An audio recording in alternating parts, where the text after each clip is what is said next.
Greetings, everyone, on Monday night instead of Sunday. Thanks to really bad weather in the southeast that sort of torpedoed a trip I had to Tampa to go meet Brian Hartline and do an interview with him. For those who don't know, I have a little bit of a side hustle doing some USF stuff. I've owned that site for many years. And it's a passion project for Mike Singer and I, that are Notre Dame guy. So yeah, I was going to go down there since Tech's off this week because of the final exams. And I was going to go down and do some stuff for them. And yeah, that didn't happen. Your bag made it, apparently. My bag made it this morning. So I appreciate that. Justin said he's prepared extra questions. Piss me off. Thanks, brother. Favorite Pop-Tarts? All right, so we'll get right into it. Eric wants to know your favorite Pop-Tarts flavor. We were not Pop-Tarts people. My mom didn't dig them. So the only time I ever had them was like somebody's house, like on a sleepover or snack or something. So I never really super got into it. We were toaster strudel people. I got them right here. You're like a cinnamon brown sugar guy? I got the old OG unfrosted strawberry right here. I've got some abuse for it. Have you seen the terrible Netflix movie that Jerry Seinfeld made about Pop-Tarts? No. It's real bad. Like, it's comically bad, so. I didn't know about that one. I'll check it out. I'm trying not to talk with my mouth full here. So, Trevor going right for the Notre Dame stuff off the top. So I will give you my opinion about it. It has nothing to do with Notre Dame being slighted. I think that what I would say about the Notre Dame situation is the part that I don't understand is you giving up the 15 practices. I get that you don't want to go to the bowl game. I know that Georgia Tech wanted to go to Birmingham last year. Like, the giving up the 15 practices for your next season to me is insane. And like that's the part I don't get. None of these teams want to go to like some of these bowl games, but that's a huge part of jumpstarting your 2026 season. To me, that seemed overreactionary, but part of it too, I think, was their fans were talking so much smack to Miami apparently that they were going to the Pop-Tarts Bowl for months, ever since Miami had their first slip-ups, that I guess that was part of that rivalry, maybe. I don't know. I'm very curious how this all plays off. Kalani Sitake was very into the Pop-Tart discussion. He had many opinions about them. I appreciate that Brown was kind of like, yeah, I like Pop-Tarts, but he was like going through it. He had a real thing. On this, I'll start banging through these real quick. I don't think I'm allowed to share who I voted for. So I don't know, like, that's one of the things that pops up when you're not supposed to share it. I don't know. But I disagreed with some of the choices that are going to New York. I'll put it that way. I put the Pop-Tart. Oh, Will Archer apparently has misophonia, which is the sounds, like things crackling or people eating or whatever, bothers him. There's apparently some fad thing on YouTube where people just watch like YouTubers eat stuff. It's so weird. I don't know. Is it part of like that ASMR thing? Like, I guess so. I don't know, but like that's the thing I've seen on social media. Like, people just sit there and eat like whole meals, and people just sit there and watch them. I don't know. Must be a different generation. But yeah, I'll stay away from the crinkling of the wrapper. All right. Notre Dame being upset with the ACC, Alex. What's your take on? I know you have a strong opinion about this. I don't know. I just like Notre Dame should kind of be thankful that the ACC has agreed with this scheduling thing they've done the last few years, because Notre Dame didn't really have a dance partner other than the ACC, with the way everything shook out with all the movement in the last few years. So I don't know. I think Notre Dame still feels like they hold all the chips, and they're still a big brand, big name, but it's not what it used to be, and I think they're still holding on to that. I don't know. They talk about being treated fairly and everything, but if you're not going to give yourself the same standards of being in a conference like every other team, you're not going to be treated fairly. It's just what it is, and maybe one day they'll figure that out. So, well, that's where I got into. I think it was in the mailbag today, which y'all can read on the site. Someone asked me about it, and I said that the strength of schedule thing was interesting to me, looking at the preseason one, because they were pretty far down. Notre Dame, they were behind Miami, and they were playing some, of the not as great ACC teams this year. It didn't help them that USC was not as good as they were expected to be either. And so, like, they didn't really have a signature win, like, that you would be like, oh, like, they went out and dominated these dudes. Like, and I watched the A&M game, so, like, I saw how close that one was. I don't remember if I watched the Miami game or not. I can't remember what day that was. I think we were doing a show during that. It could have been, yeah. I feel like I don't remember watching it. Like, it was a Sunday night Labor Day game. Okay, so yeah, we may not have watched that one, or I may not have watched that one. But yeah, I just think like you've put yourself into this situation that's not tenable. As this, we're moving towards this Super League, whether people want it or not, right? Like, I think if it's 5 years, if it's 10 year, whatever it is, and at some point they're going to have to do something. Maybe that's dawning on them. I don't know. I'm curious what this press conference is tomorrow. It seems like a lot of the AD is just kind of stumping for his what his people want instead of thinking about who they should be mad at. Which I agree with one of the things in there. The beef should be with ESPN, the college football playoff people, and Alabama, who got in ahead of them. And Alabama shouldn't be punished for playing the championship, but they punished BYU too. So like, that's why Georgia Tech's playing BYU in a bowl game. They got punished for playing, losing twice to Texas Tech. Like, them's the break sometimes. And Alabama looking like crap in their game could have cost them. It didn't, because it was Alabama. If it had been not an SEC team to do that, then I think we have a different discussion, right? Like, say BYU hadn't played Texas Tech for whatever reason, and they played the championship and got beat like that. I think that BYU still gets dropped out, which they shouldn't have. So, like, that's where you get into all this. Notre Dame's such a huge brand. I think they thought they were just going to get in. And the reality is, it was crazy that they kept thinking they were getting in over a team that beat them head to head. And at the end of the day, like, I don't give a crap what you say. If you lost on the field to the team, that's sort of the end of the argument. Like, you lost to the team that got in ahead of you. Right or wrong, it is what it is. That's what I told my Notre Dame friend today. Was like, you finished 10-2, same record, and you got to go by something to break it. And head to head is it, and they had it. So whether it's week 1 or week 12, Miami won the game. They all count. So that's the Alabama part of it. Alabama went 10-2 also. They went with 10-3. The worst loss of those teams though to Florida State. Yeah, they probably have the worst loss of all the 2 lost teams.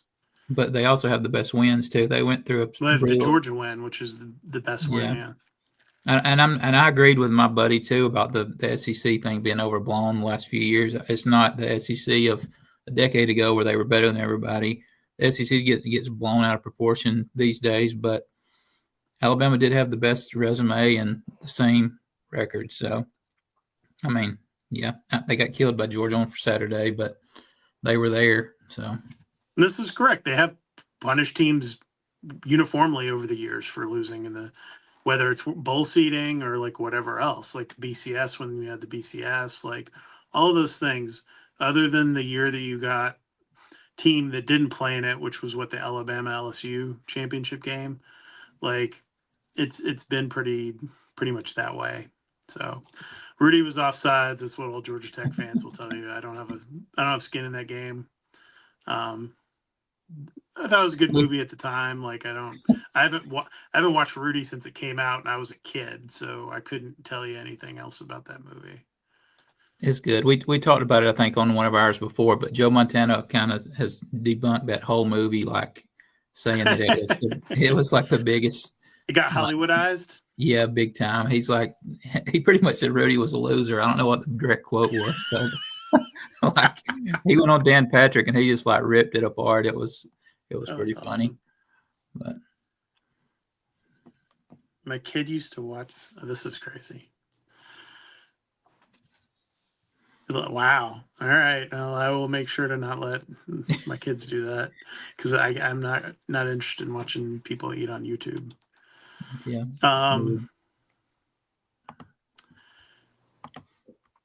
So the teams that are refusing to go in,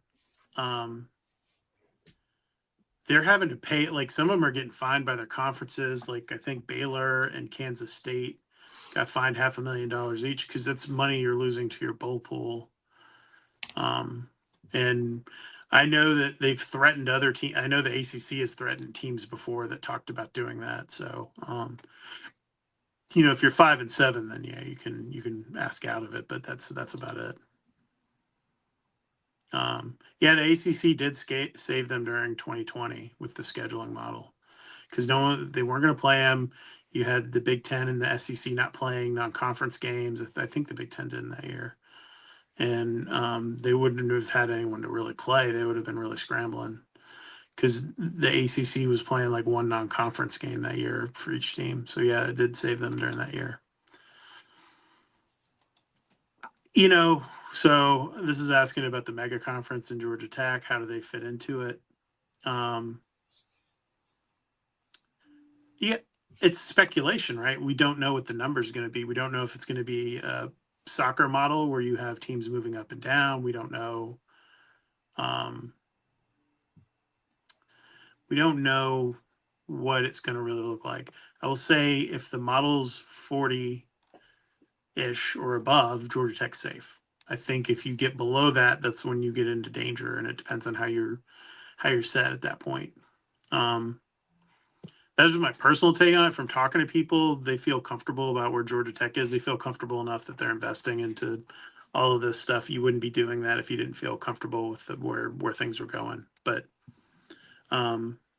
it's going to be real interesting because like even SEC schools, there's some that's hard to make a case for if you're starting to really pare it down for them to be in it. And what does that do? And what are the repercussions? I think that's why you saw the Big Ten guy like panicking and the Big Ten commissioner trying to put in that private equity deal to lock up their rights for so long. I think that was as much about trying to keep control of the Big Ten and keep it together as it was the financial benefits they'd reap from that. But that's just my 2 cents. So I'm saying 2017, Auburn got dropped for Bama after losing to Georgia. And Auburn would beat Bama. Yeah, I mean, there's a lot of these like where teams get screwed up, or like you've had weird tiebreakers. Georgia Tech won a weird tiebreaker in 2012 when they went 6-6 and went to the SEC and the ACC championship game to play Florida State. And they had to get that waiver. Paul was going to refuse to play if they didn't get the bowl waiver to go to a bowl game because North Carolina and Miami were on probation at the time. It's been a funky. There have been plenty of these funky situations. This is maybe the first time Notre Dame's gotten screwed in it, so they're making things go crazy. Tech signed another quarterback. Is Aaron Philo going to Florida once the portal opens? I think DJ Lagway would have something to say about that. And no, I don't think so. I'd be pretty surprised. He's quite happily set up at Georgia Tech and made really good money this year and is set to make even more next year. Well, if you go by a story that was released by No 3 Sports or the parody account, yes, 27-4 Sports, that Lagway's already in the portal. So yeah, no, I think some of the thought process is that Buster could mentor Lagway from what I've heard a little bit. How many more weeks does Damon have a job? What do you get out of firing him? Like if Alpert wants to make a change at the end of this season, you don't get anything from firing him now other than maybe some guys quit and your basketball team gets even worse, or maybe you get a slight bump off of an interim coach. But I don't think you get anything out of firing him. So how many weeks are left in the season? We'll see how he does. They still haven't even started league play yet. Now, am I hopeful based on anything I've seen to this point? No. The guard play has been pretty atrocious, but Lamar Washington's starting to play a little bit better. They should have started him from the jump. But he was hurt at the beginning of the year. We'll see. I don't have a lot of hope for this team just because the guards are so bad. But I don't. I think we're seeing sort of the bottom of what they are. Hopefully they get better. Alex has watched as much as I have. I don't know what you think. Yeah, I agree with Washington. I think he's the point guard, and I think there's another player that's trying to be fit into a square peg into a round hole or whatever the saying is. But yeah, Washington's been playing well. Yeah, I don't know. I hadn't seen a whole lot of the ACC other than Carolina and Duke games, and they're both pretty good. I don't. Yeah, I'm not looking forward to of watching those games with Georgia Tech. I think I watched some of Louisville the other day against Indiana. They seem to be pretty decent. Yeah, I don't know. Yeah, I'm with you. I don't see the benefit of an in-season firing. Unless they just start horribly in the ACC, 0-10 or whatever, or 12, or I don't know. I don't see that happening. They're going to ride it out this year more than likely, and see what Damon can finish this off. But yeah, he said it himself. This is the year they take the next step, and he put that pressure on himself, so he knows what the stakes are. So, yeah, I mean, they've got to turn things around. But yeah, like we said, it hadn't been very promising with some of the teams they played and the way they've played against them. All right, this one's for you, buddy. How hard did Georgia Tech push for Deuce Gerald's after a signing day disaster? I didn't say it was a disaster. They just kind of didn't hit on their guys. It was a driving disaster for me that that day. But other than that, I mean, they pushed for him, but the other party's got to be interested enough to receive it too. And I went over there thinking he was going to talk to me a lot about Georgia Tech, and it was like Ole Miss was the team that was trying to battle LSU instead, and it wasn't Georgia Tech. He kind of mentioned Georgia Tech in passing, and that was about what it was. But yeah, they pushed for him, but I don't know. Those kind of guys are just not willing to jump on Georgia Tech right now. So he's always been one that I said this in the mailbag. I think Alex and I have interviewed Deuce multiple times in person, multiple times now, at different events.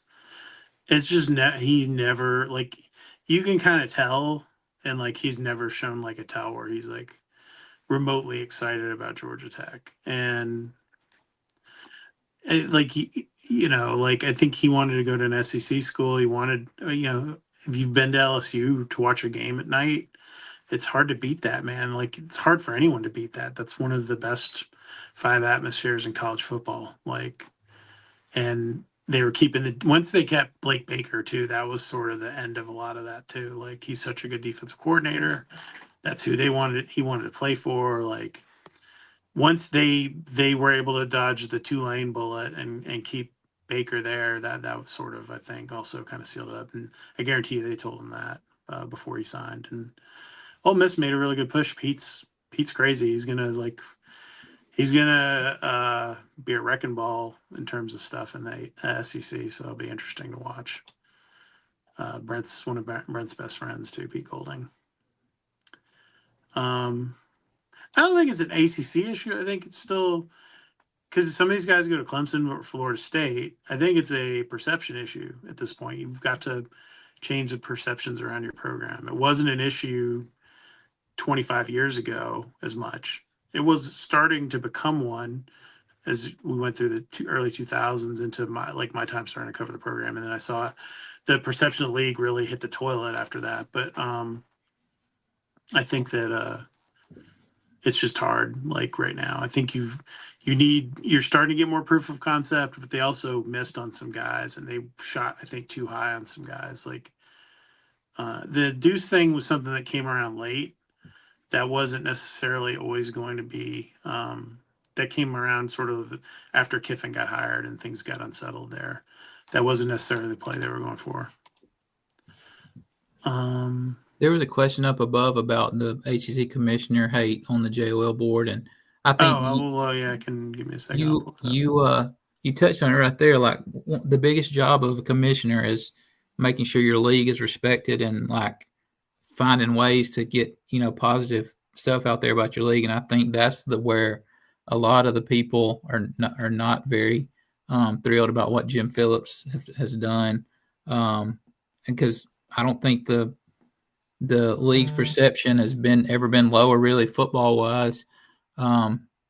Basketball is still kind of the same, but football, they got to do something different to make it seem like the ACC plays good football. Because if you go by what the committee says or what a lot of fans say, it's not very good right now, top to bottom. Which I think it's still a pretty good competitive league, but I'm biased, so. You're getting hurt. You have what's going on in basketball going on in football right now too. Like when Florida State's not good, when Clemson's not good, and Georgia Tech hasn't been good, and Virginia Tech hasn't been good, who have been sort of your stalwart programs for the last 15 since really 06, since 05, 06. And your Miami's starting to pick back up, but hasn't ever been what they were supposed to be in the league. The real killer has been Miami sucking for 25 years, or 20 years or whatever it's been. They've been in the league. They were brought in to be the bell cow sort of football team along with Virginia Tech. And they both kind of hit the skids at different times. Miami was just not competitive pretty quickly after joining the league, and then have been a shadow of what they were the previous 20-something years. And then Virginia Tech, as Beamer kind of aged out, became really a very big shadow of what it was. And no one's picked up the slack. And then Georgia Tech had Jeff Collins completely drive them into a ditch after they had started to trend the wrong way with Paul the last couple of years Paul was there. So it's been a comedy of errors. And now you've had Clemson and Florida State, who carried the league for a while, hit a ditch. So it is what it is. Yeah, I agree with Tyrus. You got to perform better. And here's a great question. Would 2024 Georgia Tech beat 2025 Georgia Tech? I don't know. That's an interesting question. I think 2024 was better in the trenches. I think defensive line was better. Offensive line was more consistent. I think the 2025 had the better playmakers. 2025 was more explosive, right, as a team offensively. Yeah. I don't know, 2024. With 16 team, that's hard. 14 would absolutely wipe the floor with these two teams. Would 16? That one's harder because you didn't have.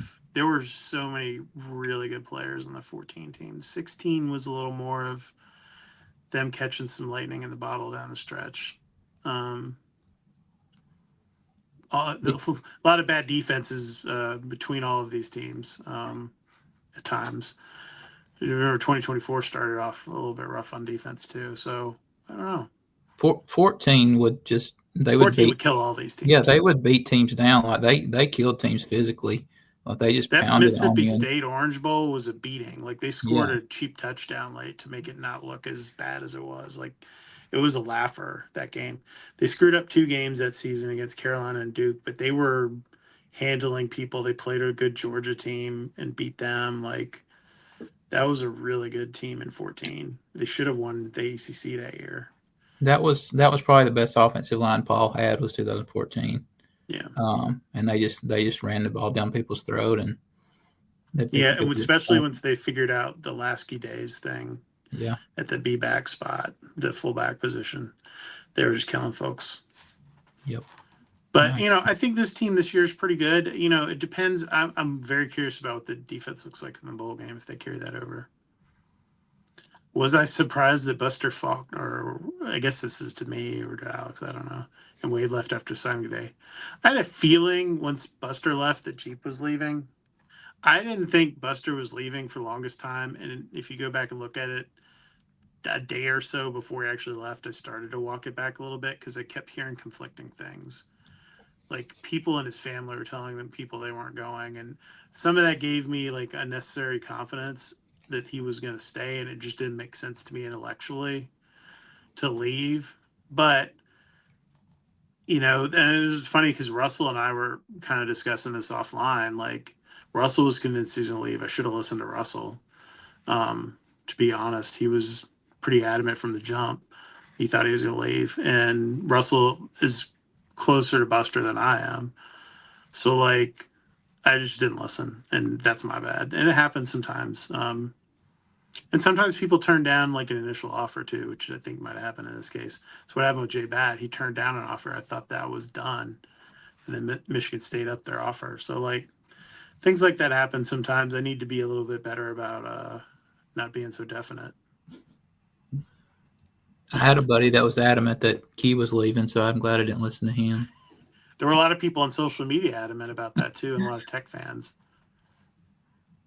I think that they stayed through signing day to like do a favor to Georgia Tech. Because if you leave right before signing day and those kids are like in a bad situation to like make up their mind in 2 days, that's not a good way to go out of a program. I know you got something on the other side of it, but you kind of got to get the signing class wrapped up. It's bad for the kids that it's that way, but the way the calendar It's the way it's been forever, man. Yeah. Like I remember when Gift Smith and Jean-Marie, he fired Dave Womack, and the other two guys left for other jobs. Brian Jean-Marie went to either Louisville or Texas to work for Charlie Strong, and Giff went to the NFL.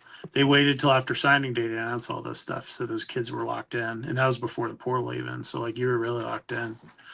Because I remember I walked into Liam Klein's office, who's the recruiting director, who's back at Georgia Tech in a similar job now, and Brian Jean-Marie was sitting with his feet up on the table, enjoying a beverage. And then he was like, "It's good to know you, Kelly. I'm leaving." I was like, "What?"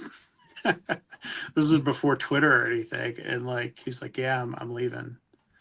So yeah, it was it's very funny how that works sometimes. I had been over there at that point in time. We used to do interviews when the early enrollees arrived on campus, and went and I'd been on campus doing that. I went down to say hello to some people in the building, and he was there. Like, I'm out. Then they hired Andy McCollum.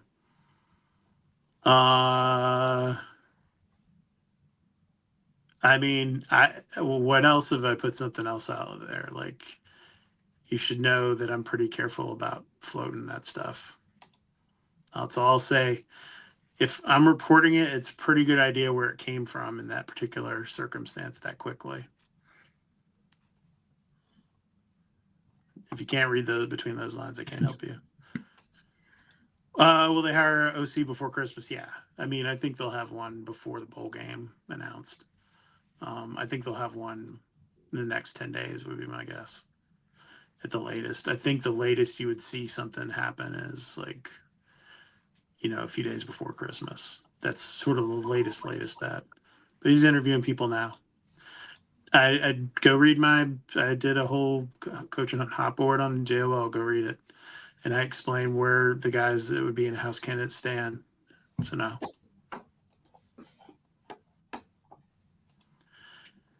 So Patrick's asking about Buster. I haven't dug into this that much. Like once people leave, they leave. I've talked to Buster. I've talked to Jeep. But not about that. It's easy to say you match something if somebody's leaving. I know they made a move to keep him. They had more money to try to keep him if he wanted to. But ultimately, somebody has to want to be there. I think Buster my guess is he's trying to angle himself for either an NFL job or like a P4 head coaching job and viewed this as a move that needed to be made. He had a really aggressive agent that put his name out for jobs. It's A lot some of people guys not paying attention to what I say at all.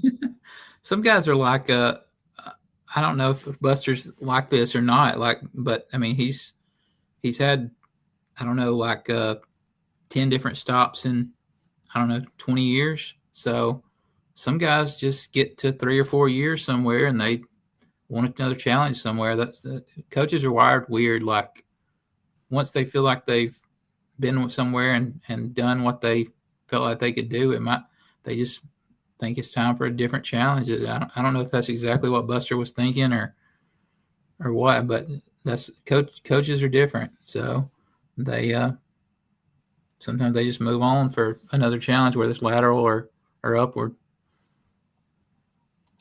Sorry, I'm trying to do something. Give me a second, Alex. I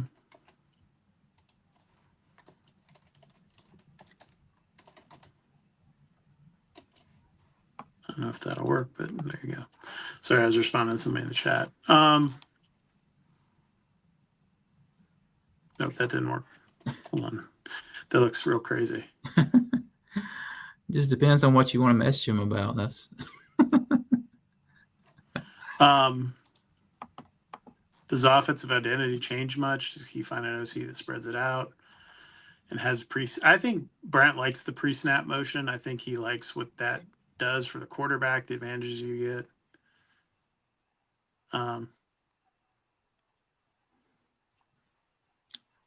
It's going to be interesting to see what they do. I don't know. There's a lot of different candidates. Like he said, 36 people have contacted him about the job. The list I gave you guys on the site was basically the ones I was able to confirm through people.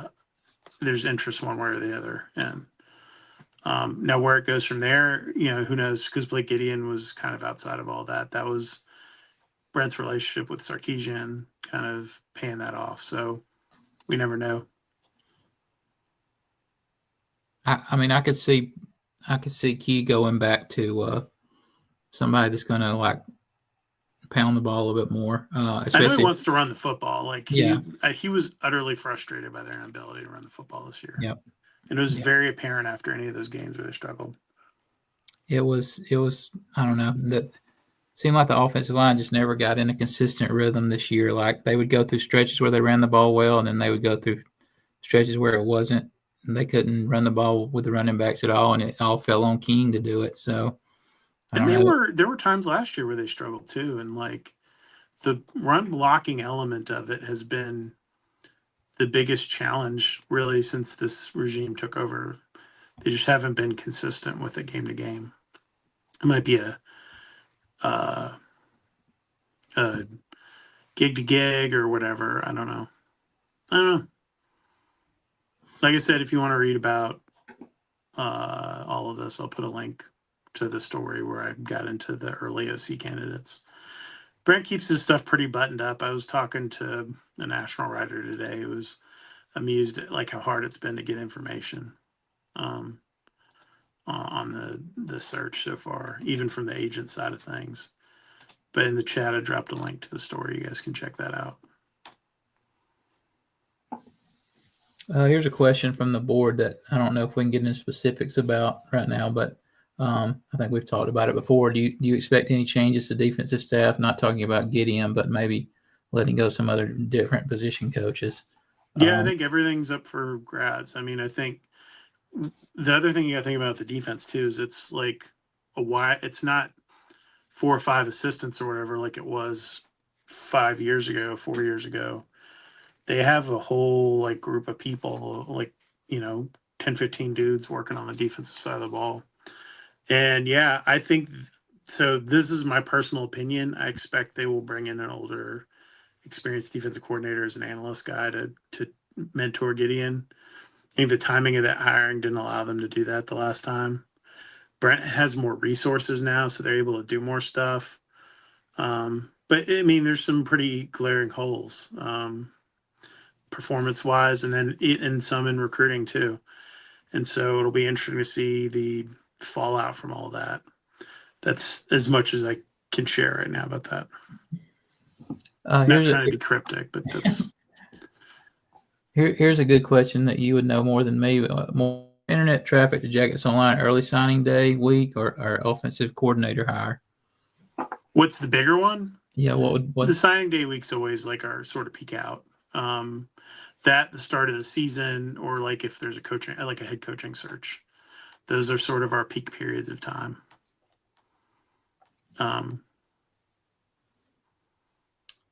Here's a good one. Do you think we'll get an experienced quarterback in the portal as some security for Knowles or Adamson? Well, I don't know. Like he's saying in case they leave, or is he saying as or like if insurance is a backup behind Philo? Yeah, if security Knowles or Adamson aren't ready, that was the question. Oh, okay. Sorry, I stepped on you. No, you're good. I mean, they just signed a quarterback when we didn't really know for sure if they were going to. So I think they feel pretty confident with the four guys they have going into next year. But portal can change all that. You never know who's going in, who's staying. They all seem to like Georgia Tech. So my expectation is no. Would you take if there was like a Mike Wright character that's sort of a or slash kind of guy, like a Cordell, not Cordell Stewart, such a like passe, like old reference to people like me and Alex, but like some guy that can do multiple things, like an option-y kind of quarterback that could run Wildcat. Maybe you look at that. Their priorities are defense heavy in the portal right now, an older tight end or two, and maybe like whatever else they can find that makes sense for them in terms of filling out some spots with some older dudes. They really like the receiver room. They like the running back room, even though I think some people are curious about that going into next year, including Alex. We talked about this offline earlier today too.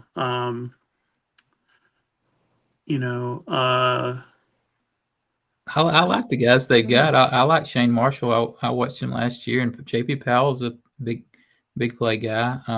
Malachi Hosley's. I was high on him before this season. I thought he would come in and push Jamal, and he did. He was the most consistent running back they had this year. Can Trelane Maddox stay healthy? Yeah, that's a big question. Like, what is his ceiling when he is healthy? Because they think it's very high. It'll be interesting. They're going to be bigger at running back, so that's not a bad thing. As I look at the team, maybe they take a punter out of the portal just as an insurance on Genty to not have to maybe have it all be on him. Maybe help at snapper, but I think it's going to be D-line. They're going to sign like 8 defensive linemen, maybe an older linebacker, definitely a couple safeties, and probably at least one corner. That would be if you're making a wish list, that would be your wish list, I think. That goes into this next question from the board. How big of an impact with the recruiting misses will have on our transfer portal class? Should we expect the top 25 transfer portal class this year? I mean, they're going to go hard, so it just depends on who they land. So an earlier question was about the portal, like having money. So like NIL, all that stuff, whatever's not used rolls into the portal, right? So like they were prepared to go, they were making, intense bids for Deuce Geralds and Jordan Carter together. So you didn't spend that money. So now you have that to spend in your next cycle here on portal defensive linemen, let's be honest. And they need a lot of them. They need to oversign in that spot like they did with the offensive line to fix it. That's what's fixed the offensive line. They oversigned and were able to get guys. Now, I think one of the interesting lessons learned, I think, from this has been some of the bigger school guys haven't worked out as well, and have been disappointing unless they were like the Clemson guys. Let's call it as the Clemson guys haven't done as well.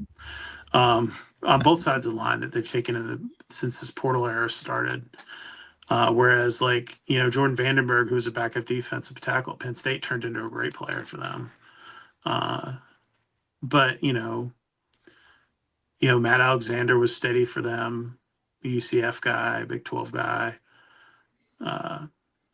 So you don't know. Like, it's really interesting. Aquilo came back from the SEC. Did he live up to the expectations there? I don't know.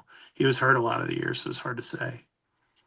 So I think that this gets into Strat Jacket's question here about the D line. Is it portal? Is it mixed? I think what you're seeing at a lot of places is it's mixed, unless you're going to spend a ton of money like Missouri did with, was it Damon Wilson? Is that the guy's name? Or is it Damien or Damon Wilson? Damon Wilson, that's that Georgia's suing right now. Yeah, that guy. Like, he's been good for them, but like, you know, for every one of those, there's like 3 or 4 of them that haven't worked out at other places. So like, it's tough, man. It's hard. It's like a big man in basketball, right? Like, they say that's the hardest position to recruit because the uniqueness of the skill sets and all that. And those guys get better as they get older. I think you see the same thing on both sides of the line. And how did Brent sort of fix the offensive line? Was just oversigning. They didn't have enough bodies. So I think they're going to go after players that can play, whether you're from Berry College or from I don't know, Ohio State. Like they're gonna. I'm not saying those specifically to like somebody's going in the portal or anything, so nobody read into that. Alex, you said that so and so is going in from Ohio State. Hey, Barry's got some nice defensive linemen there, and going into the round 4 of the D3 NCAA playoffs on Saturday. But yeah, they're going to consider anybody from anywhere. If they can help them, they're going to come. It don't matter if you come from Mercer, Clemson, or wherever, Shorter University. They're going to go for guys that can help them and give them more depth. And like Kelly said, they're going to oversign, so guys are going to have to compete. That's the whole point of signing a big class at a certain position group. You got to weed out guys and find guys that you can count on. So yeah, they're going to do their work in the portal. Yeah, I agree with you. I think that, and if they sign and spend like I think they're going to, they will end up with a top 25 portal class. But we're going to see what happens. It depends on what the rush is this year. So we get back to talking about basketball. What got Damon Stoudemire this year was there was a lack of point guards. So Nate George got overpaid by Syracuse to go there because they had no one else they could go get that they liked. And they had more money. The previous 3 years, it had been a lack of centers. So like, you don't know what the gold rush is going to be, D lineman, or is it a premium? But Brent knows what the prices are, and that's what he's been saving money for. So, like, you know, what are the retention pieces you're going to have to spend on the team now? It's really Philo, Isaiah Canyon, and then, you know, Ethan McKinney maybe, but he was hurt, and that kind of killed his. I think that killed some of his money. Canyon's a couple drops hurt him a little bit. You've had enough sort of where no one's like, you're not like, oh my God, that guy's like a guy that everybody in the country is going to want. I think that there's a little bit of us being in our bubble of Georgia Tech where some guys maybe get overvalued. Now, there's always some weird Eric Singleton situation or a Mellow Height where someone's willing to overpay. But I think seeing what Texas Tech did certainly was enlightening to Brent Key. Spending $5 to $7 million on our defensive line and how much that changed everything. So, it showed you can go buy a team and go to the playoffs. That's the proof of the theory. I don't know. You were talking about basketball transfer portal, and it just made me go look up Duncan Powell, what he's done this year at Providence so far. Apparently, he's only played in 4 games and scored 16 points. Tafar Gapari, our boy, he went from UMass to Tech to Maryland to Villanova, where he doesn't play either. So he is his minutes per game peaked out at Georgia Tech and have gone into a ditch as he's chased money. So it's been weird. I do agree with you that like, and sometimes the thing with Jamal is sometimes he'd run past his blocking. I don't even think it's been that this year. Said on the site with his couch coach was showing like the blocking just is different at times for him and hasn't been as good. It's been interesting. Yeah, I thought Duncan Powell even was one of the craziest things, and so did Damon Stoudemire. There was a funny text exchange that day about all of that. Tashard choice question. Does Tashard and Keywan reunite? I don't know.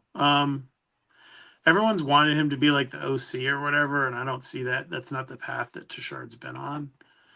Do I think he'll be a head coach candidate in college at some point? Maybe, if that's what he wants to do. The NFL running back job is a pretty good job. Like, I know quite a few people that have been very happy doing that and content. He would still love to be back in Atlanta at some point. If that running back job comes open, I don't see him leaving the NFL for it, but you never know. Like, he's, with a kid and stuff, he might want to be back here. I don't know. He's got a pretty good gig right now. Jameer Gibbs is pretty darn good, and they're playing pretty well. I think it would be akin to the thing that got our Ole Miss site guy in trouble with Lane Kiffin. And I'll leave it at that. It was the Shagman going to do the Shagman stuff. I miss having him around, though. He was a great character. Shoot, I thought he was more bought in the way he talked about the going to the NIT or whatever it was. Like, and like talking about how good the environment was at Georgia Tech, and he was looking forward to next season, and like everybody, I don't know. Yeah, I thought he'd be back. Here's a good question off the subject. Who is your current pick to win the national championship in football? Yeah, I guess Indiana. I mean, their offense is solid enough. Their defense looks really good. The Texas Tech thing to me is weird. Their offense looks so janky at times. Like, I don't think they're so good defensively, but I just wonder they're like a better version of Oklahoma. Like, Oklahoma's really good on defense, but Oklahoma's having to score like special teams touchdowns and like doing all kinds of crazy stuff to win these games because their offense has been so bad at times. Texas Tech's much better than that, but it seems like they're like a hair away from like every play they bust being a negative play or something. You know what I mean? Like, they're walking that fine line. And so it's hard. I need to see them play somebody outside of that conference to like have any kind of feel for how good or bad they are. Obviously I don't want to say it, but I think Georgia's like playing well at the right time, and unfortunately for us, oh yeah, dude, that is an A+ comment, man. Oh my god. I don't want to pick Georgia just for the sake of my emotions, but they're playing the best right now. Oregon's kind of a sneaky pick. I think their offense isn't as good as it was early in the season, but they play defense now, and their quarterback's pretty darn good. So hang on, I thought you said Auburn. What did you say? No, Oregon. I think Lanning's going to get him one eventually. So I don't know. I don't think Ohio State's as good as people think. Like, their offense kind of didn't show up the other day, and Indiana didn't play that well either, but they found a way. So Phil, I'll be honest with you, buddy. Like, there hasn't been, so like last cycle there was a lot, there's obviously all that buzz on Singleton. The one guy that like I think I could see him like testing it and like going in and coming out like Malik did is Canyon. Like, that's the guy that has like, he's an NFL body, he can make like crazy catches. Like, he's a guy that'll be sought after, and the family knows it, has been upfront with some fans about it. But like, I think Brent's going to go to the mat for that kid much more than he did for Singleton. So if I were to be perfectly honest with you, that would be the guy, and that would cause definitely a spiral from tech, social media, and fans. But like, I don't know that he's leaving. I mean, Peyton Joseph caused a mini spiral, so like it didn't take much to get us going that way on our board. So yeah. Yeah, man, this is a special group of dudes. Like, they've been cool. Haynes is a great leader. Like, there's great stories on that team. You got Joe Fusel and Jason Moore, who were walk-ons. Dalen Gordon was a walk-on. They're all seniors, like, that have really been big. So, I'm excited to see those dudes. Like, And that's the other interesting thing, getting back to the portal thing, is that, like you were talking about, like this is a senior heavy team. Like a lot of them just can't go in the portal unless they're gonna like start appealing to get years back or something. Like Haynes King's done, like, you know, Malik, Rivers, Dean Patterson, those guys are done. Like so that sort of is this will be an interesting reset season in 2026 with the schedule the way it is, and like it'll be interesting to see how it lays out once you see the full ACC schedule and what teams look like. And but it's cool to see how far they've come, right? Like every one of y'all that's on this call would have, or on the show tonight watching or watches it later, would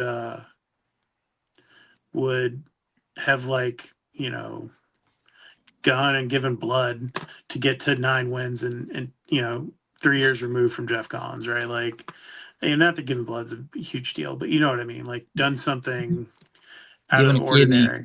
Yeah, like not waking up in a bath of ice with a kidney missing, but like you know, giving up part of a toe or something. I don't know. Like it's it, and what sucks about it is the way the season played out. It made it so much worse for everybody because had they just lost at Wake Forest, I talked about this in the mailbag today. If you lost at Wake Forest and that was one of your 3 losses, it resets the entire expectations for the season. But because they started so well, everyone got so excited and it was right there in front of them and they fumbled it. And if you play those games over again against NC State and Pitt, you probably get a different result. I don't know that you get a different result playing Georgia, but you definitely get a different result playing Pitt and NC State 10 times. You're winning at least half of the time, if not more, in those games. So you were talking about I did predict, by the way, I did predict that they'd win 9 to 10 games. We'll see where they end up. I think that's what I said. I had them going 10-2, so they're actually a little bit under kind of where I thought. But also, like, Pitt was way better than I thought they were going to be, and they hit NC State at the wrong time. If they play that game week 2 or 3, in the first couple of weeks of the ACC schedule, that's a different game too. But yeah, it sucked that you had all this momentum. You're in the playoff rankings. They're talking about you. Haynes King's up for the Heisman. And then your defense lays an egg in Raleigh. The offense played pretty well. And then you play like crap at Boston College and eke out a win. And then you have the worst quarter of the season against Pitt to open the game. And that's what drove everyone nuts. And that sucks. And trust me, it's driving Brent nuts a little bit too. Like, it was all there, and you'd be in the playoff right now, and you know, Miami would have been screwed or whatever, whoever got screwed and all of that. But like,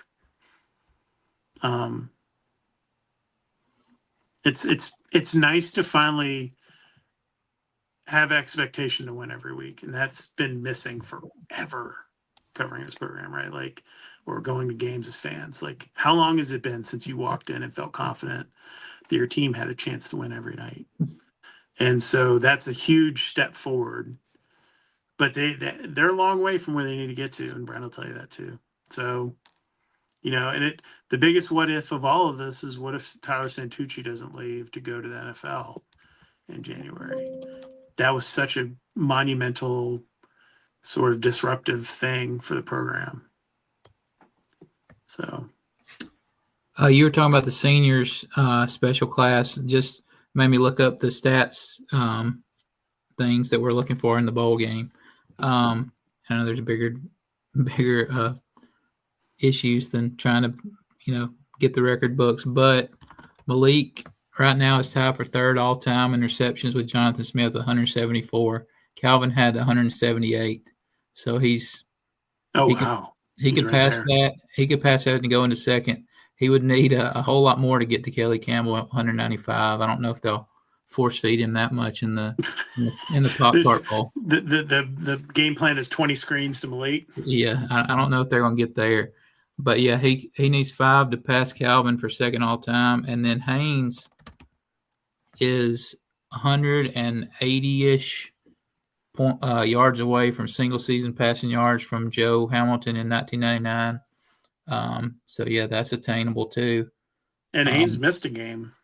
Yeah, so those are two two special things those seniors could do in the bowl game. I don't think they're going to be opting out, if you know what I mean.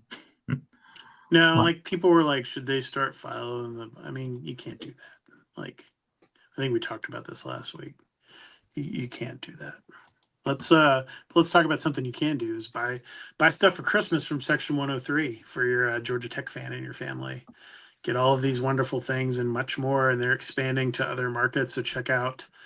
There's some big announcements coming from the Section 103 people as they expand their horizons outside of their initial couple schools they've had. They're on the cusp of turning into something big, and maybe they'll one day be the Adidas or the Under Armour for Georgia Tech when they take over the world. It would be very funny if that were to happen. But get your gear at Section 103. Alex is a lifelong customer, loves his Section 103 stuff.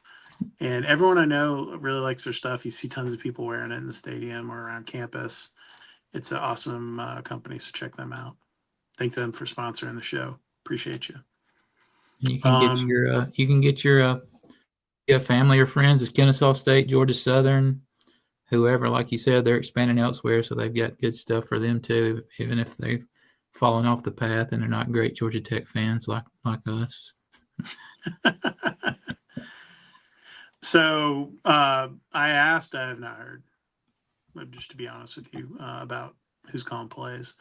I asked the direct question and am hoping to find out. When I do, you guys will find out, because I'll that's something I'd post on Twitter or whatever too. So like even people aren't subscribers will get to find that out if I do, or Chad does, or one of us finds out.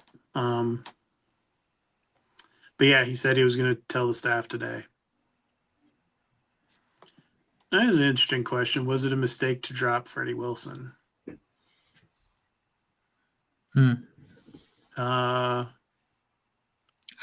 don't know if it's a mistake. It's 234 pounds like last week as a defensive tackle, through technique that they didn't think could play defensive end. He was 265 when he took his OV. So that's a problem. Unless the dude had mono or something. Pete Thamel could beat us to the who calls it play. We'll see. There's a reason why these guys always get all those scoops. Has nothing to do with anything Chad or myself or Alex or anyone else on there, Jackson or Jaya or Rod or anyone else that covers Georgia Tech, or any of our friends that cover other schools can do. I like Freddie a lot. He was me too. He was really good to me, and I just hated to see that happen. It's part of recruiting now. It happens. It just sucks. But so I will tell you what I heard, and this gets back to them having misses on the defensive line the last couple of years. Like, really going back through all of Jeff's tenure. They just could not afford to like gamble on a guy like that. And normally they would have honored his commitment, and that dude would be in the class and they'd take a chance.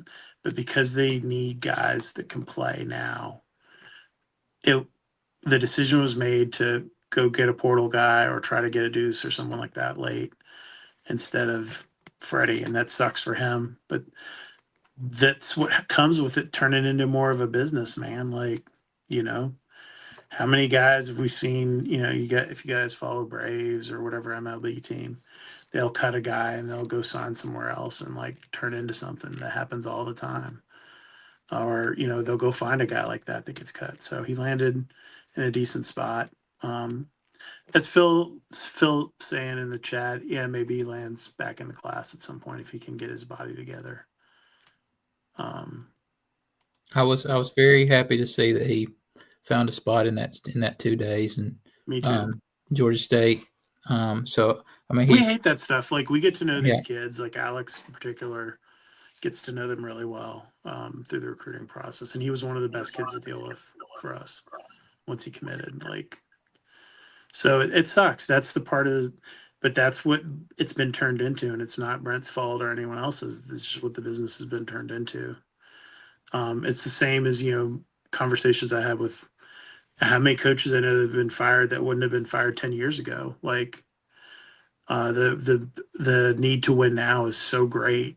Look how many coaches are getting fired across the country. Like the amount of pressure that's on Brent Key or the lesser Damon Stoudemire, let's be honest, but like Brent Key or Dabo Sweeney at Clemson or whoever. Dabo's won a lot and he's getting squeezed there. Like it is immense. And that's why these guys, that's why you've seen a lot of guys get out, like retire when they've been able to. And that's why they get paid really well too. So they needed to they made a business decision there, and it sucks for that kid. But everyone's got to hold up their end of the bargain too. Like you expect him to be. I think the expectation was to be 280, and he's 235. That's a problem. He's got some motivation now, though, for sure. So he's going to go compete. No, the answer is no. I don't think so. I've been told no. Here's a little bit out of the ordinary question from the board. Going back to during the head coaching search when Brent was hired, do you know like kind of an exact list of who interviewed for the head coaching job? Willie Fritz. Going back to when Brent was hired? Yeah, during that cycle.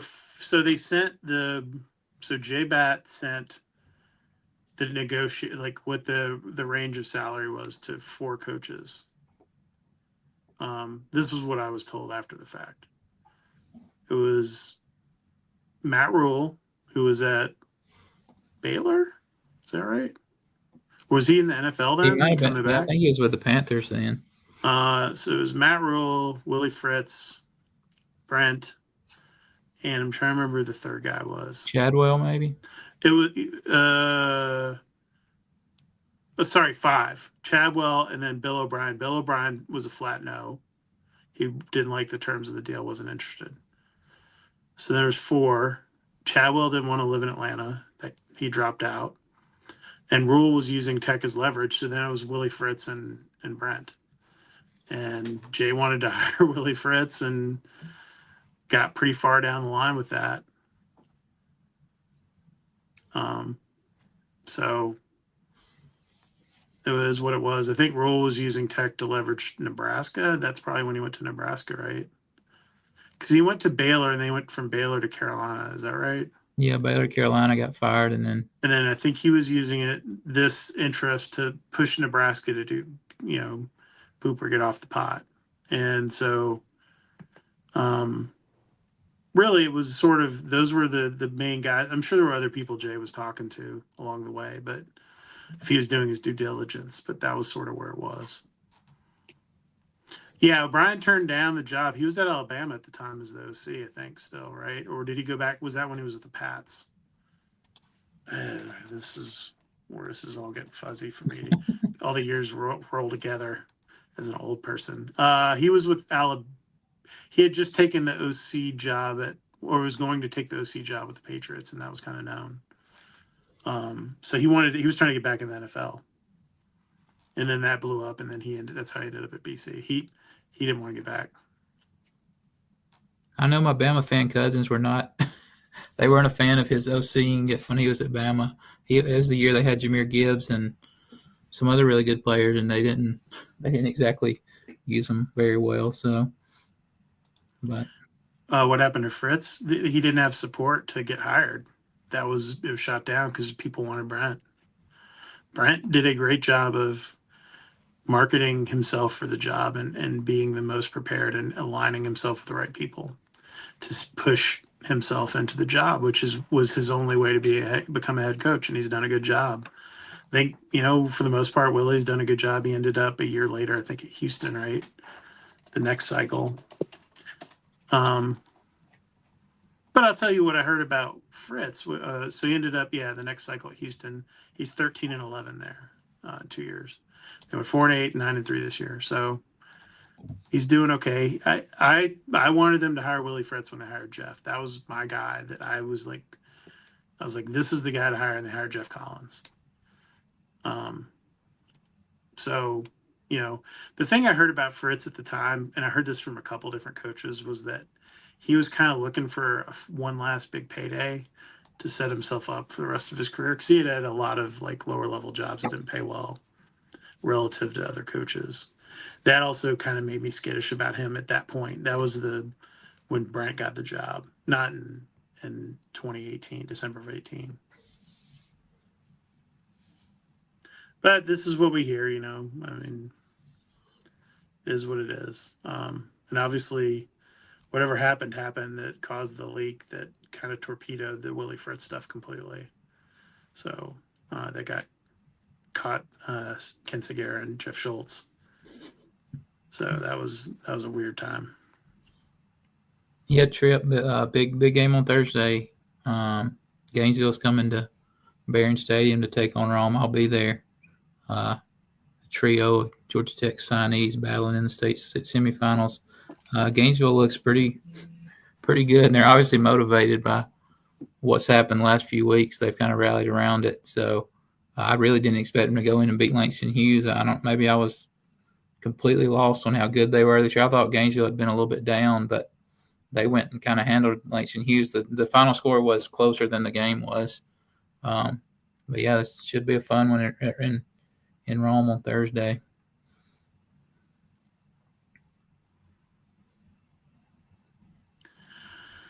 Anything else in the chat? Let's see. Or I'm sorry, not in the chat. There was it was quite long.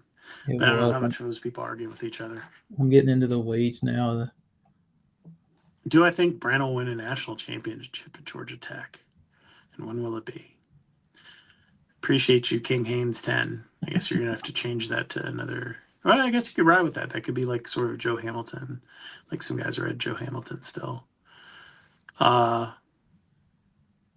don't know. I mean, it's been a long time since a school like Georgia Tech won a national championship. If Indiana wins this year, that sort of gives you hope that we call those like blue bloods with like 100K stadium wins one, or 85K or whatever Florida State's at. They probably got the smallest capacity of anyone that's won recently. Can they? Yeah, I guess. Yeah. I mean, think about it this year. If you had a slightly better defense, you're in the playoffs, and with one loss, probably hosting a game with somebody right now. And then you get in the playoffs, it is what it is. God. Turn my phone off there. This is a wild question. If Brent's not the head coach, what is the most likely reason? My guess would be that he did really well and Alabama hired him because Kalen DeBoer flamed out. That seems the most reasonable one in my mind. But he also knows what happened to Bill Curry. He doesn't want to leave Georgia Tech. The other one would be that things flame out for whatever reason, and that can happen too. It can happen. I've seen good coaches flame out. Guys that have had really spectacular careers. We're watching a kind of critical moment for Dabo Swinney now at Clemson, right? So you just don't know, man. He signs a Mike Vick type. I remember when Georgia Tech signed the right-handed Mike Vick, Jay Jones, and he couldn't learn how to run the offense at all. The Under Armour switch is next, so it would be for the next fall. So it'd be the deal switches in the summertime. Here's another easy question. Another easy question from the board. When does the ACC move to the 9-game conference schedule? It's 2027, right? 2027, yeah. Yeah. There's a question about Jim Phillips again. What are the logistics in overthrowing Jim Phillips? The school presidents can fire the commissioner. That's how those are his bosses. And so the council of presidents, or whatever they call it, that they could convene and decide to have a change in leadership. Here's another. I hope Brent stays forever, by the way. I'd love to I enjoyed having Coach Johnson here for a long time, even though things went sideways towards the end a little bit. I think Brent's wants to win more than he wants to breathe. And I think there's something good about that. You just got to make sure he doesn't burn himself out too. Here's another easy question from the board. What bowl would we have gotten in and Notre Dame did not opt out? Well, I had a story written up and ready to roll for the Gator Bowl. Yeah, you did. We didn't know. I had heard that it was going to be the Gator Bowl, and that's what McMurphy heard and other people. and we were all prepping. I was like, I had done everything but like reserve hotel rooms, and I was like talking to Alex. Was like, write a story, and then we were sitting. I was sitting in the airport yesterday, and like nothing was happening. And it seemed weird, and I texted someone, a source, and he was like, I don't know, something's going on. Like it's not happening yet. And a Missouri source had told me they heard it was Tech too, and from the Missouri side of things, that was who they were preparing for and expected to be announced. And they had their stories ready too. And then Notre Dame, once Notre Dame pulled the plug, I knew Georgia Tech was going to the Pop-Tarts Bowl because they were the one ACC team that the Pop-Tarts Bowl wanted. Let's throw Jim Phillips in the huge toaster at the Pop-Tarts Bowl. I love it. I think my text to Kelly and another media member was, I would never forgive Notre Dame if they forced me to write this story over again for not going to the Gator Bowl. But it happened. So there's 6. Then they say there's 6 teams. It's not just Team Swirls and Team Sprinkles, right, Alex? Yeah, he said there were 6 teams this year. I can't remember exactly the PR guy that ran the teleconference yesterday he was all over it. He did a great job, kind of selling a lot the of game. Pop-Tarts facts for us. Yeah, he was on top of things. It's the opposite, as Kelly said to somebody, that it's the opposite of how things were ran last year in Birmingham. So, quick sidebar: Alex and I had, and everyone else, including Georgia Tech, had issues with the Birmingham Bowl and how things were run, to the point that we were in fall camp on campus, and we got our email confirmations in August of 2025 for last year's December December 29th or whatever it was, Birmingham Bowl. That's how screwed up they were. These people were in this Pop-Tarts Bowl like clockwork. That's how most of the good bowls are run. Like they're very organized, and like I'm actually dealing with the same bowl people because that's where USF's playing. I'm gonna go cover that game next week, and they were like super organized. Like I sent in my credential, they sent it back this morning, like after I did it last night. Like it's so yeah, I guess they have 6 mascots is what it was. The Birmingham Bowl, it was worse last year than when I went to it at Legion Field. The stadium was 10 times nicer, but it seemed even worse run than the one that was in Legion Field, and that's saying something. The Pop-Tarts Bowl people are top notch. It's at Florida. Is it the Florida Sports Council? I forget what it is. Hold on, let me look to make sure I don't. The Orlando Sports Foundation, is that what it is? Yeah, maybe Florida Citrus Sports or something. Yeah, Florida Citrus Sports. That's what it is. Do a great job, man. Like it's super cool. And that's the difference of not playing in a crap bowl game too.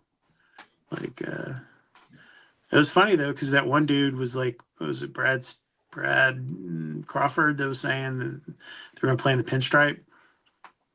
Yeah, pinstripe bowl. I was trying. That's where Clemson ended up, right? I would think. Yeah, they're playing Penn State because Penn State didn't want to play Pitt or something.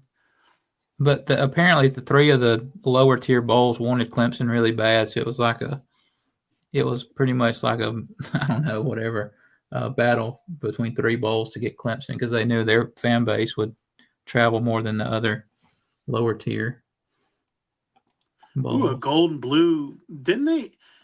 They did that for the Gator Bowl, right, in 2016, because they wore the mustard jerseys that were, Paul Johnson joked, were found in a storage closet. Let me see. I might have a picture of that actually in my thing. Here's a question while you're doing that. Will Georgia Tech be actively recruiting any remaining high school prospects before the next National Signing Day? I think I answered somebody this other day, but there's not really anybody else left on the board unless somebody pops up like a surprise. I think they're done high school recruiting for 2026, and they're all heavy back to the portal in January. I think I can't find this. The only one they got last year was Schaefer, the kicker, in February, unless I'm missing somebody.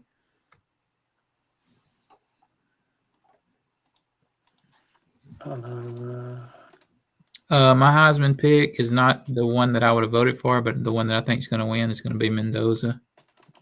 You're not a Mendoza guy? I would have gone with the. I would have gone maybe a weird pick this year, defensive guy from Texas Tech, linebacker, or I don't know. I like Rodriguez. I like Pavia. I mean, if you can do that at Vanderbilt, I know a lot of people don't like him. I think Kelly don't like him very much, but I like he's done some pretty special things. He don't quite have the numbers, I don't think, as the other guys, but they wore wore white, gold, white, and I'm looking at pictures from the bowl game. I will show you. Just to answer that question from earlier. Yeah, Tyrus Vegas agrees big time. Like when I saw it today, I think it has shifted to like minus 1,000 to Mendoza. Here's all your mustard jerseys or whatever they want to call that color. What a beautiful shade of gold that was. Now, the ones they might have found out of a closet might have been the Detroit Bowl if they wore them then. I just remember like them being like the jersey. I think they were that Gator Bowl though. They were like really cheap looking, and like some of the players complaining like how bad they were like compared to the normal game jerseys.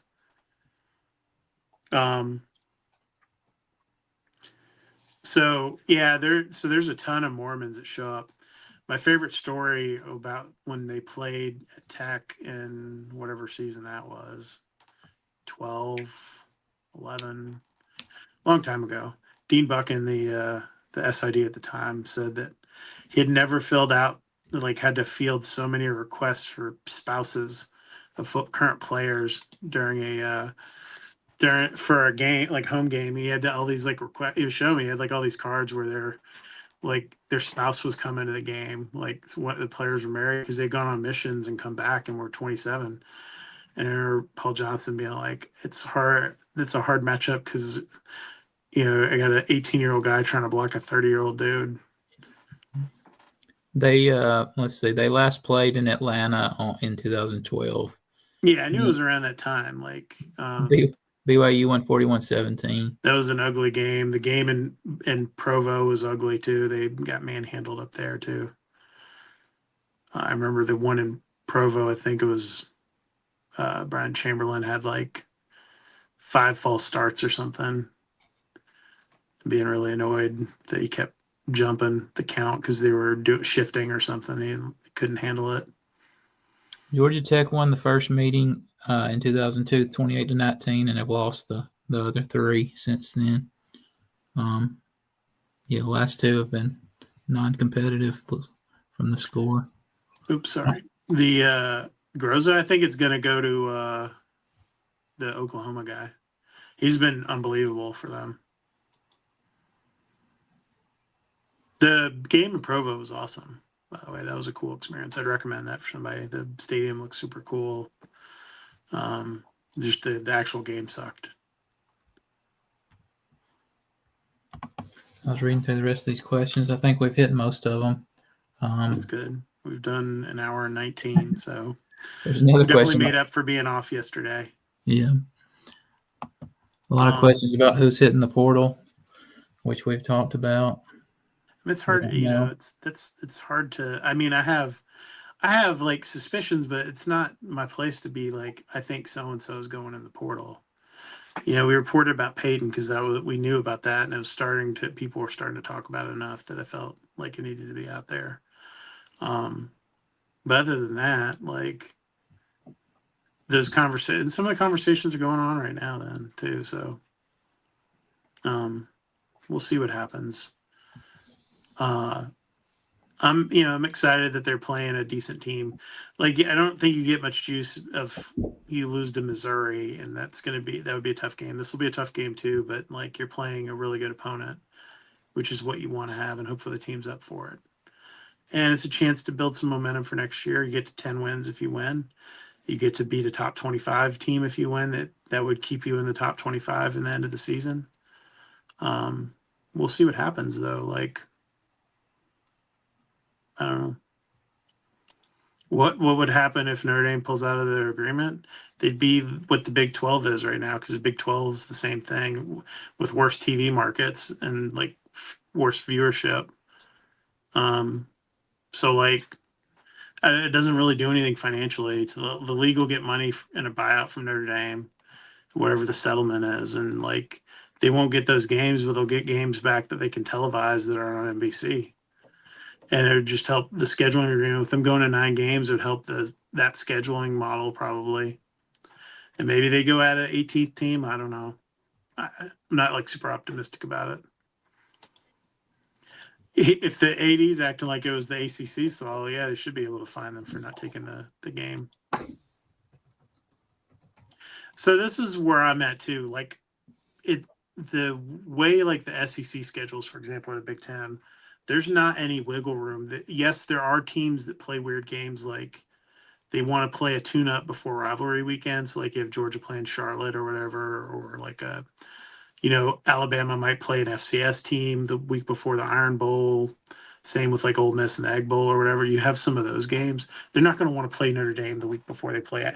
I guarantee you this. Like Alabama will raise hell if they had to play like Notre Dame the week before they play the Iron Bowl, right? Like we know this. Like, and do you think Notre Dame people want to go to Alabama and like go to they could end up playing Texas and Alabama and or say this year Texas A say they played Texas A&M, Ole Miss, and Alabama for whatever reason, or Georgia. You think they're making the playoffs off that? They're not. Like they're just gonna be out of the playoffs too. So whatever. Yeah, portal opens 1st of January and closes middle of January. I think the 16th. And the portal guys can go in. Yeah. Guys will go in, but they can't actually go in, but they'll physically be put into the portal or on the computer. They'll be put into the portal when the window opens. But by declaring it, it gives your agent, because most of these dudes have agents, an opportunity to field interest and get an idea of what it looks like, and probably schedule visits and things like that for when the portal opens and the dead period lifts. And then until they're actually in the portal, you cannot have direct contact with them, even if they say they're going in. Yeah. And then the playoff teams will have like a window right after that. I think the end of January where they can go in and since they're playing, that's what should be, unless they. Notre Dame's already having trouble getting Michigan and like their rivals to play them, and it's because of the 9-game schedule as much as anything. Like, if teams get punished for losing games, like in non-conference play, that's just going to make it even harder for Notre Dame. Like, you're not going to want to play Notre Dame even if there's a scheduling agreement. Like, there's going to be years where they're going to get screwed if they have to play Ohio State and Michigan in the same year. Like, that ain't going to be good for them. It's not going to always be Rutgers and Maryland. And their fans are going to be pissed if they're playing Rutgers and Maryland. They're already pissed they're playing Wake Forest and whoever else from the ACC. Like, they're not going to dig that. They want to play their rivals. They should have joined the Big Ten. That's what they should have done. And they didn't. So it'll be interesting to see what they do now. Like, or how much of this is bluster. Or they're going to sue. The guy's press conference tomorrow morning is going to be him suing the Hunter Yurachek and their fans are trying to make it into conspiracy because they beat the hell out of Arkansas. Like, there's lots of stuff going on. That guy ain't smart enough, Hunter Yurachek, to have like that level of conspiracy going on with the college football playoff people. They wanted Notre Dame in. They just got screwed because, basically Virginia lost that game. Like, I think if Virginia wins, Miami would have been out and Notre Dame would have been in. So that would have been how it played out, because Alabama wasn't getting left out. It's Alabama, dude. We know this. Here's some coaching breaking news. South Carolina just hired Kendall Browse as their new offensive coordinator. That had been the hot rumor. He's trying to save his job. So good luck to Kendall. I don't think he's been the guy to save people's jobs traditionally, but they got a tough schedule next year. I mean, really, you could blame UVA, but I said this to people on Saturday night, it's Georgia Tech, Miami, and like everybody else in the ACC who screwed up's fault as much as Virginia's, and you can't blame Duke for winning the game. Like they did what they were supposed to do. If Georgia Tech were in that position, y'all would have a totally different opinion about it, and but that's cool. Like that's how it is. I think UVA probably didn't deserve to be there. They took advantage of their schedule and won some close games, and Miami and Georgia Tech didn't twice in important games each, and that dropped them out of it. But yeah, I get you're being funny, Nancy. But yeah, Duke played their tails off in that game and deserved to win. It was a hell of a comeback though by Virginia. I just don't get the play call. That trick play call was the dumbest thing I've ever seen in overtime after the dumb penalty. They did two of the stupidest things you could do in that situation. And I had no idea they could enforce the penalty but it makes sense they could enforce the penalty on the next possession. Yeah, that was wild. But it makes sense because if you didn't have repercussions, why wouldn't you just like body slam their team's quarterback or whatever on his head? I mean, yeah, it's just like if it happened in the regular, during the course of the game, they enforce it on the next kickoff. So, yeah, that reverse pass thing or whatever, flea flicker, like third and long, yeah, do that. Like, yeah, that was screwed at that point. Like that was quite a call on first down. First and 10, that is an insane play call. Yep, that was bad. And then the throw was. It wasn't open even just like throw it out of bounds. Like he could have done anything there, but what he did, like he did the worst possible thing. I would even maybe forgiven them if it had been just like a double pass and like the receiver screwed up or running back screwed up and threw it. But the fact that it was the quarterback who did it made it even worse. Like it was just bad. I feel for that kid. He shouldn't have been put in that situation. It was a terrible decision. It was I couldn't believe it because I was sitting there watching it thinking like, all right, this, we're trying to figure because that would have sent Tech to the Pop-Tarts Bowl probably because Miami would have gone to the Gator Bowl or the Belk Bowl and Duke's Mayo Bowl, and if they weren't in. Hey, Duke's Mayo Bowl. I don't know about all the different tiebreaker rules. I don't think Alex does either. Like, I think they do tweak it. They need to tweak it. Make it be the two highest ranked teams or whatever. That's what I was gonna say. Like if it goes to gets to more than 3 or 4 teams, I think that go into like their current playoff ranking would probably be better than some weird win percentage or whatever they use. Whatever the weird formula was that gave you Duke, yes. Yeah, that. Because the reality is you should have had Miami and Virginia or Georgia Tech and Virginia. And if it was either of those, no one would have complained. And the winner would have been in. And it's a crazy season for it to end in a 4 or 5-way tie or whatever it was. Like that's not going to happen. I mean, hopefully that's not going to happen again. That's not going to happen very many seasons. You had it in the SEC too. They had another weird tiebreaker that sent Alabama and Georgia into there because the start of the day they weren't necessarily. Alabama was in with a win, but everybody else was sort of, you needed a bunch of different things to happen, and they did basically over the last 2 weeks of that season, this season. But I think the guy, and I posted this on JOL. If you have a chance, check out Joey McGuire, the Texas Tech coach. Google him talking about the postseason because he lays it all out how this is stupid that the season's going so late. He says they should start the season on week 0, which I agree with him on, have everybody play that week. And you could get the playoffs done by New Year's Day. You could have the championship day on the 2nd or 3rd or whatever of January instead of 2 weeks later, and that where you're up against the NFL playoffs. And then that would allow the portal to open when it needs to actually open to give kids more time to figure out what they're doing. Yeah, it was a punt. Yeah, so this is what happened. They got credit. Duke got credit for losing to Georgia Tech as a quality loss, which is what I joked about happening after the Georgia game, and did indeed happen, by the way. And they went up in the playoffs after losing to Georgia and falling to 9-3, moved Georgia Tech up a spot in the CFP. Quality loss, baby. SEC, baby. They have a chance at 2 of those next year if they don't beat Tennessee. Yeah, it's been a strange like 2-3 weeks, man. Like, and really that ever since the NC State game, it's been very weird. So, play ACC championship on Saturday as opposed to Monday night, huh? Oh, play the champion. I get what you're saying. Like play the like men's basketball where you play on Monday. Yeah, you could do that too. That would be cool. There's lots of stuff they still probably need to tweak this some more. I think you're going to see maybe the bowl structure change a little bit too with everything that's going on. We're in a time of change. We'll see what happens. I mean, if they go to 16 teams, I don't like in the playoffs, it's gonna mess up the calendar even more. And somebody else is going to be pissed off. Yeah. Whatever. Yeah.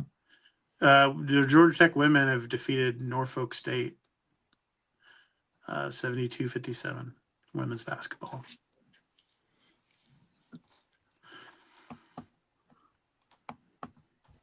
All right, people. Appreciate you. I think Alex and I have run out of steam after 90 minutes. We'll be back soon. Hopefully, maybe we'll be back next week to talk about new offensive coordinator or whatever. I'm hopeful that gets done more quickly than not. And we'll see what else happens. Appreciate everybody for joining us. Check out Jacketsonline. For all your Georgia Tech needs, support us. Thank you for that. And then,